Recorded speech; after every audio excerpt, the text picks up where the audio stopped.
மாநிலத்தில் நீங்கள் இந்த மாதிரி கரிஸ்மேட்டிக் லீடர்ஸை வர விடலை அப்படின்னு சொன்னால் ஜென்மத்துக்கு அந்த மாநிலங்கள் அவங்களால பிடிக்க முடியாது. மாநில கட்சிகள் கிட்ட பாஜக பெருசாக அடி வாங்கிறதுக்கு இதுதான் காரணம்.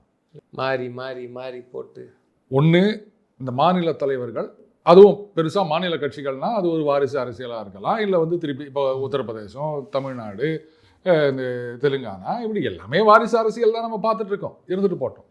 அவங்க அந்த மாநிலத்துக்கு ஏற்ப டக்கு டக்குன்னு முடிவு எடுக்கிறாங்க. யாரை நிறுத்தணும், யாரோட கூட்டணி, எல்லாம் அவங்க டிசைட் பண்ணுறாங்க. அதிகாரம் அவங்க கிட்ட இருக்குது. எல்லாத்துக்குமே மேலே இருக்கவன் பார்த்துப்பான் அப்படின்னு வெயிட் பண்ண வேண்டிய அவசியம் கிடையாது. ஆனால் இங்கே அப்படி கிடையாது. யாரோட கூட்டணி வைக்கிறது நமக்கு தெரியாது, யாரை நிறுத்துறது மேலே சொல்லலாம். இது கர்நாடகாவில் கிடையாது தானே. பாஜகவில் இப்படி தான் அவங்க சொதப்பிட்டு இருக்காங்க. காங்கிரஸ் கலாச்சாரத்தை அப்படியே இவங்க ஃபாலோ பண்ணிட்டு இருக்காங்க. நீங்கள் இதை ஃபாலோ பண்ணிங்கன்னா இப்படி ஆகும்னு தெரிஞ்ச பிறகு அதையே ஃபாலோ பண்ணிங்கன்னா அப்புறம் என்ன பண்ண முடியும்?